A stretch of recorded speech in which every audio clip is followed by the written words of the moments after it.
ብዙ የተትረፈረፈ ነገር ስለሌለሽ በታክሲ ስለሄድሽ ከዛ ቤትሽ ትንሽዬ ስለሆነች ምናምን እንደዚህ የምታሳዩ ላይሽ ላይ የምታሳዩ አልማዝ ወርቅ ምናምን ስለሌለሽ አልተባረክሽም ማለት ግን አይደለም። በቃ ዘመኔ ሁሉ ስቃይ ሆናለኝ። ከሁሉ እድሜ ልኬን ነው የተሰቃየሁታል። ከወላጆቼ ጀምሮ ቤተሰቤ ሰው እንዴት እድሜ ልኩን ይሰቃያል? ቢሊየነር ሆነው ፈጽሞ በረከት በህይወታቸው የሌለ ሰዎች አሉ።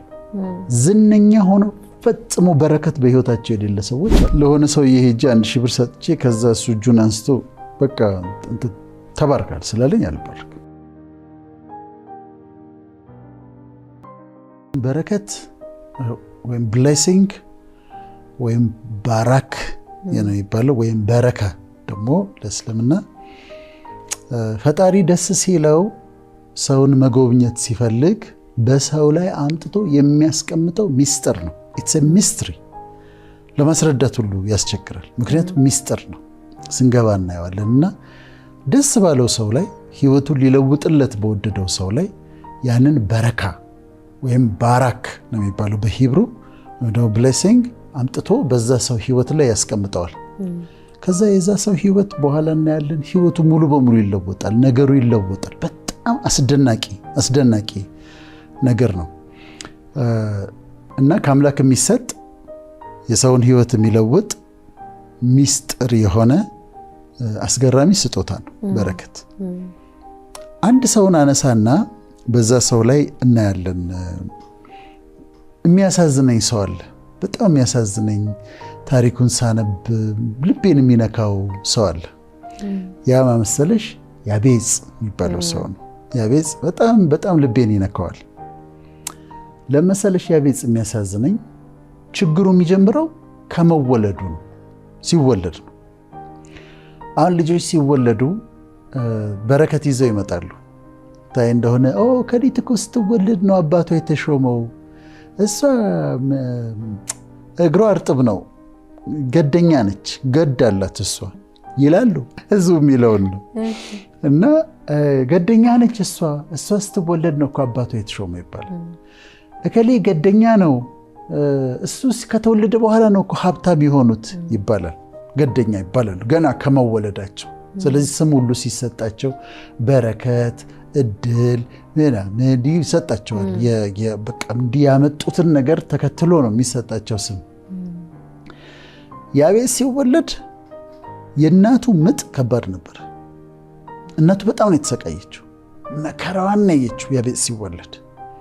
እንደው በቃ ይሄ አለ አይደል አንድ ዲፊከልት ሌበር አለ አይደለም አሁን በኦብስቴትሪክስ በፎርሴፕስ በቫኪዩም ያለበለዚያ በሲዜሪያን ሴክሽን ምናምን የሚደረገው አሁን ሞደርን ያቤጽ ሊወለድ ሲል ሌበሩ ላይ ምጧ በጣም ከባድ ነበር። በጣም ተጨንቃለች። ከዛ እሷም አልሞተች፣ ልጁም ተወለደ። ልጁን ማን አለችው? ያቤጽ አለችው። ያቤጽ ማለት ነው ስቃይ ማለት ነው። ፔን ማለት ነው። ልክ ባለፈችበት ነገር ነው ስሙን ያወጣችለት። ፔን ማለት ነው፣ ስቃይ ማለት ነው ያቤጽ። ስለዚህ ልጅ ሆኖ አስቢው እንደ ብዙ ሊደፋት ነበር እኮ እሷ ነው የሚባለው። ሊደፋት ይሄኛው ገደኛ ነው፣ እሷ ገደኛ ነች፣ ሀብት ይዛ ነው የመጣችው። እሱ ገደኛ ነው፣ ወንድሞች ደግሞ አሉት፣ ሹመት ይዞ ነው የመጣው። ያቤጽ ግን ሊደፋት ነበር እኮ ነው የሚለው ጎረቤት፣ ሊደፋት ነበር። ከዛ ሲጠራ ያቤጽ እንትኑን ገዝተህና ሲባል ምንድን ነው ፔን፣ ህመም፣ ስቃይ እየተባለ ነው ያደገው። ልጁ በህይወት ዘመኑ ሁሉ የማይሳካለት ልጅ ሆነ። ምንም አይሆንለትም። አንዳንድ ሰዎች አሉ አይደለም እንደዚህ እኔ ድለቢስ ነኝ የሚሉ ከሚያዩን ሰዎች መካከል እኔ ድለቢስ ነኝ፣ እኔ አይሆንልኝም፣ እኔ አይሳካልኝ የሚሉ ሰዎች አሉ። ያቤጽ እንደዛ ነበር። ምንም የማይሳካለት ሰው፣ ምንም የማይሆንለት ሰው፣ የሚጀምረው የማያልቅለት ሰው፣ የሚገነባው የሚፈርስበት ሰው፣ አንድም ነገር የማይሳካለት ሰው ሆኖ ነው ያደገው። እንደ ስሙ ህይወቱ ስቃይ ነበር። እኔ አንድ ጊዜ አስታውሳለሁ አንድ ወዳጄ 36 ዓመቱ ነበርና ተኝቶ ትንሽዬ ቤት ነው የቤተሰብ ቤት ውስጥ ነው የሚኖረውና ገርማል 36 ዓመቴ ነው አለኝ። የዛ ጊዜ የኛ እድሜ ወደዛ ነበርና በቃ ዘመኔ ሁሉ ስቃይ ሆናለኝ። ከሁሉ እድሜ ልኬን ነው የተሰቃየሁት። ከወላጆቼ ጀምሮ ቤተሰቤ ሰው እንዴት እድሜ ልኩን ይሰቃያል? ያቤጽ እንደዛ ነበር። እድሜ ልኩን ነው የተሰቃየው። የማይሆንለት ሰው፣ የማይሳካለት ሰው።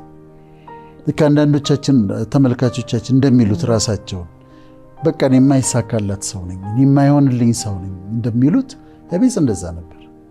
አንድ ቀን በጣም ወስኖ ይመስለኛል እኔ በጣም ወስኖ አስቦበት አቅዶ በፈጣሪ ፊት ቆመ፣ በእግዚአብሔር ፊት ቆመ፣ በአላህ ፊት ለሙስሊሞች እና ቆመና አቤቱ መባረክን ባርከኝ፣ ሀገሬንም አስፋው፣ እጅህ በእኔ ላይ ትሁን፣ እንዳያሳዝነኝም ከክፉ ጠብቀኛል።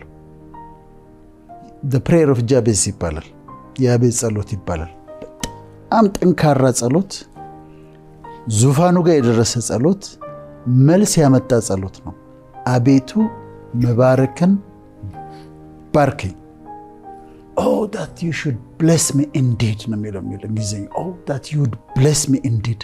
አቤቱ መባረክን ባርከኝ፣ ሀገሬን አስፋው፣ እጅ በእኔ ላይ ትሁን፣ እንዳያሳዝነኝ ከክፉ ጠብቀኝ ብሎ ጸለየ ይላል። ከዛ ቀጥሎ ምን ይላል መሰለሽ? እግዚአብሔርም የለመነውን ሰጠው ይላል። እግዚአብሔር የለመነውን ሰጠው። አንዳንድ ፎርማል ጸሎቶች አሉ ምንጸልያቸው፣ በስርዓት ምንጸልያቸው፣ በቃ በቃሉ በስነ ስርዓት ምንጸልያቸው አሉ። አንዳንድ ቀን ግን ምንጸልያቸው በጣም ጠንካራ የሆኑ ከልብ የወጡ ዙፋኑ ጋር የሚደርሱ ለውጥ የሚያመጡ ጸሎቶች አሉ። በቃ ዴስፕሬት ሆነሽ ወይ ተስፋ ቆርጠሽ ወይ ጭንቀት ውስጥ ሆነሽ ወይም ደግሞ በቃኝ ብለሽ የምትጸልያቸው ጸሎቶች አሉ። ጠንካራ ናቸው፣ ዙፋኑን የሚደርሱ ናቸው። ያቤጽ የጸለየው እንደዛ ነው። ግን የጠየቀው ምንድን ነው? መባረክን ባርከኝ። oh that you would bless me indeed ነው ያለው። የጠየቀው በረከት ነው የጠየቀው። ፈረሶች ስጠኝ አይደለም፣ ቤቶች ስጠኝ አይደለም፣ ገንዘብ ስጠኝ አይደለም፣ እህል ስጠኝ አይደለም፣ ባርከኝ ነው ያለው። ለምንድን ነው ያለው? ገብቶታል ብዬ ነው የማምነው። ብሌሲንግ የሚለው ይሄን ስጠኝ፣ ይሄን ስጠኝ፣ ይሄን ስጠኝ፣ ይሄን ስጠኝ፣ ይሄን ስጠኝ ከማለት ባርከኝ ማለት ለውጥ እንደሚያመጣ ገብቶታል። ያዕቆብም አብርሃም፣ ይስሐቅ፣ ያዕቆብም አንድ ቀን ሲታገል ከመልአኩ ጋር ሲታገል ካልባረከኝ አልለቅህም አለ። ይህም በጣም ወደዋለሁ። ካልባረከኝ አልለቅህም አለ። ሌላ ነገር ካላረክ አይደለም፣ ይሄኛውን ከብቶች ካልሰጠህ እንዲህ አይደለም። ብሌስ አድርገኝ ካልባረከኝ አልለቅህም አለ። ብሌሲንግ ትርጉም አለው ማለት ነው፣ ኃይል አለው፣ ሚስጥር ነው። በቀላሉ በረከትን በምን ታየዋለሽ? ብሌሲንግ ያለበት ቤትና በረከት የሌለበት ቤት ስትገቢ ታውቂዋለሽ። እኔ አሁን አውቃለሁ። የተባረከ ቤት በተሸረፈ ሲኒ ሻይ አቅርበውልሽ እንዲህ ዳቦ ቆራርሰው ምናምን እንትን ብለው ውጪ አይልሽም። ከዛ ቤት መቆየት ትፈልጊያለሽ። እንደው አፍረሽ ነው መጨረሻ ላይ የምትወጪው። በሉ ልሂድ፣ ይሄ ቤት አያስወጣም ብዬ አውቃለሁ። ይሄ ቤት አያስወጣም በሉ ልሂድ ብዬ ተነስቼ ወጥቼ አውቃለሁ። አንዳንድ ቤት ደግሞ ስትወጪ ሁሉ ነገር ሞልቶ ግን ተቀመጫ ሄድሽ፣ ውጭ ነው የምልሽ። እና የብሌሲንግን ፓወር ታይዋለሽ። በረከትን በሰዎች ላይ ታይዋለሽ። ሰዎች እንደሚሉት ከእግር እስከ ራሷ የ300,000 ብር ፈሶባት ምንም ኢምፕሬስ ላታደርግሽ ትችላለች። ምንም ዝም ብላ ደግሞ ፀጉሯን ወደኋላ አበጥራ በምናምን ፊቷን ታጥባ ወጥታ ደግሞ በጣም ኢምፕሬስ ልታደርግሽ ትችላለች። እና በረከት በሰዎች ህይወት ላይ ያስታውቃል። የተባረከ ሰው ያስታውቃል። የተባረከ ቤት ያስታውቃል። ለውጥን ያመጣል። ፈጣሪ ለሚወደው የሚሰጠው ነገር ነው። በረካ አጥብቀን ልንፈልገው የሚገባ ነገር ነው። በረከት ማለት ገንዘብ ማለት አይደለም። ሰው በጣም ብዙ ገንዘብ ኖሮት ያልተባረከ ሊሆን ይችላል። ገንዘቡን በተለያየ መንገድ ሊያመጣው ይችላል።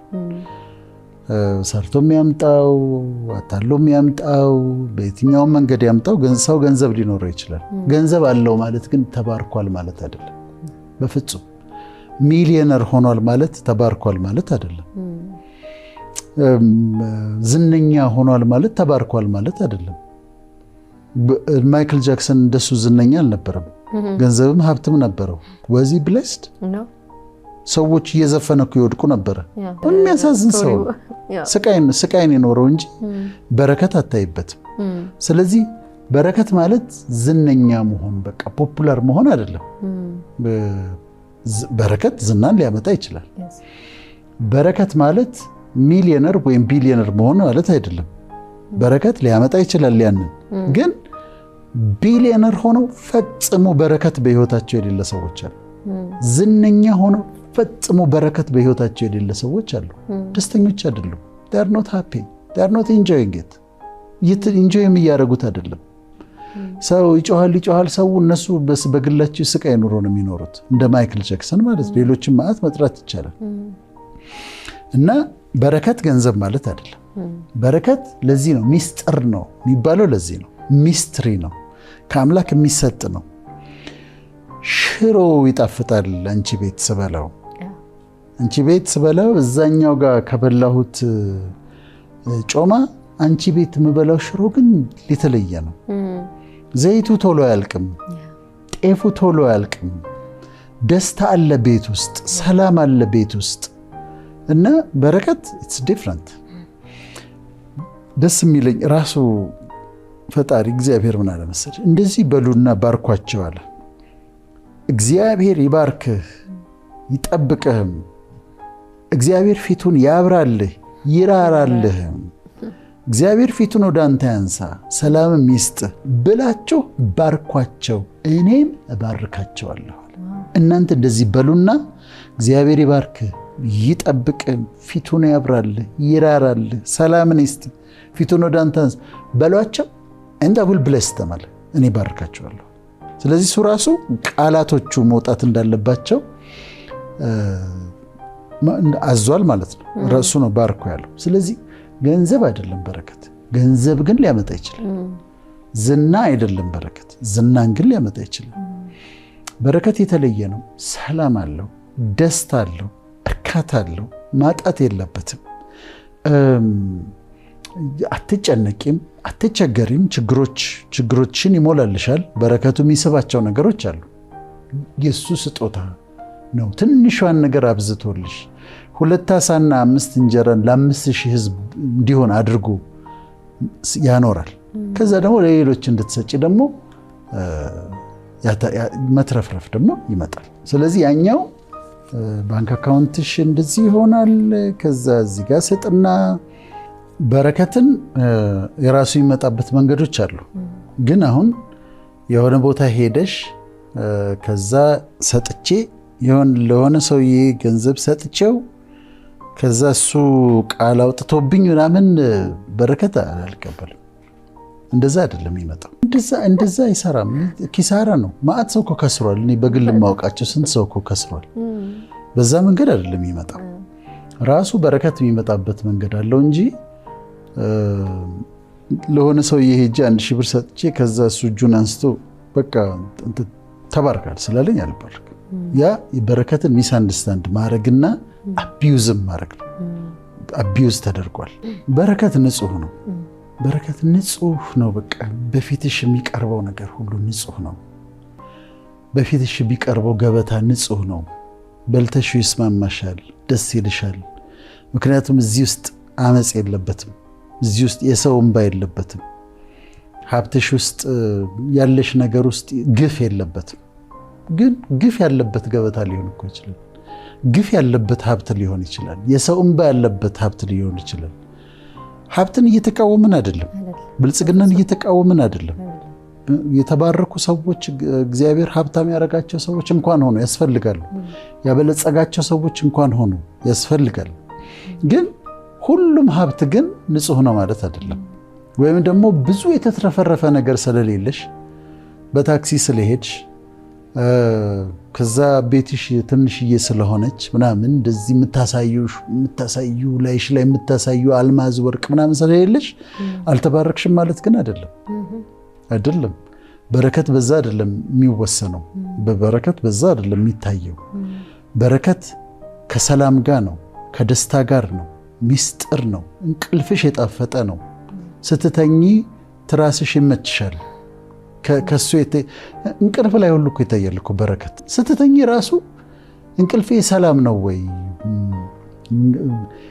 በሰላም እተኛለሁ ወይ ብለሽ እኮ ታያለሽ።